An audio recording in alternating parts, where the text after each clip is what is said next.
Pencemaran lingkungan terdiri dari 4 jenis pencemaran. Yang pertama adalah pencemaran tanah, yang kedua adalah pencemaran air, yang ketiga adalah pencemaran udara, dan yang keempat adalah pencemaran suara. Baiklah, sebelum pembelajaran dilanjutkan, sebaiknya kita mengetahui dulu tujuan pembelajaran. Yang pertama, setelah mengamati video, peserta didik dapat menentukan dan mengikuti prosedur yang tepat untuk melakukan proyek untuk menjawab permasalahan yang telah diberikan. Yang kedua, setelah diskusi pencemaran lingkungan, peserta didik mampu mengaitkan kegiatan manusia maupun industri dengan pencemaran lingkungan. Yang ketiga, setelah pembelajaran pencemaran lingkungan, peserta didik mampu menciptakan karya terkait dengan tujuan pembelajaran yang telah dicapai siswa dengan benar. Pencemaran tanah adalah keadaan di mana bahan kimia buatan manusia masuk dan merubah lingkungan tanah alami. Pencemaran tanah juga diartikan sebagai perubahan fisik maupun kimiawi tanah yang dapat menyebabkan menurunnya daya guna atau berkurangnya kemampuan daya dukung tanah bila dipergunakannya tanpa pengolahan terlebih dahulu. Berikut gambar contoh penyebab pencemaran tanah. Coba kalian lihat, amati, dan catat. Pencemaran tanah bisa terjadi karena yang pertama, kebocoran limbah cair atau bahan kimia industri atau fasilitas komersil. 2. Penggunaan pestisida. Yang ketiga, masuknya air permukaan sehingga tanah tercemar ke dalam lapisan subpermukaan. Yang keempat, kecelakaan kendaraan pengangkut minyak, zat kimia atau limbah. 5. Air limbah dari tempat penimbunan sampah serta limbah industri yang langsung dibuang ke tanah secara tidak memenuhi syarat. Yang terakhir, bencana alam. Contohnya di sini adalah gunung meletus dan lahar dingin. Dampak dari pencemaran tanah.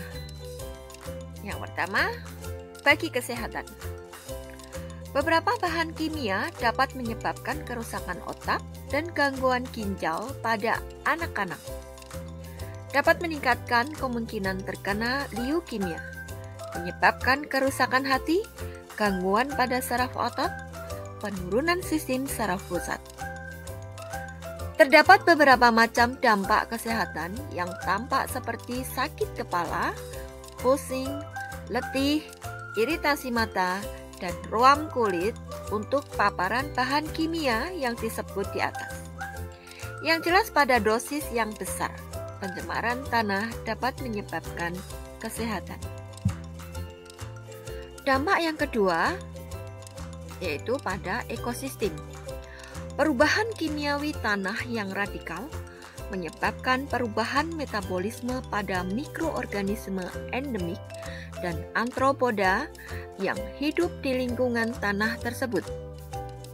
Akibatnya bahkan dapat memusnahkan beberapa spesies primer dari rantai makanan, yang dapat memberi akibat yang besar terhadap predator atau tingkatan lain dari rantai makanan tersebut. Dampak pada pertanian, terutama perubahan metabolisme tanaman yang pada akhirnya dapat menyebabkan penurunan hasil pertanian. Hal ini dapat menyebabkan tanaman tidak mampu menahan lapisan tanah dari erosi. Setelah kalian tahu penyebab dan dampak dari pencemaran tanah, kini kalian harus tahu juga tentang penanganan pencemaran tanah. Yang pertama, kalian dapat melakukan dengan cara remediasi. Remediasi adalah kegiatan untuk membersihkan permukaan tanah yang tercemar. Di sini ada dua jenis remediasi. Yang pertama, pembersihan on-site adalah pembersihan di lokasi. Yang kedua, pembersihan off-site, yaitu meliputi penggalian tanah yang tercampur dan kemudian dibawa ke daerah yang aman untuk dibersihkan. Penanganan yang kedua, kalian dapat melakukan dengan cara bioremediasi. Bioremediasi adalah proses pembersihan pencemaran tanah dengan menggunakan mikroorganisme. Apa usaha untuk mengatasi pencemaran tanah? Usaha untuk mengatasi pencemaran tanah kalian dapat melakukan dengan cara daur ulang sampah anorganik. Contohnya di sini adalah plastik, logam, kaca, karet, dan lain-lain. Yang kedua, tidak membuang sampah deterjen atau produk anorganik ke tanah atau saluran air.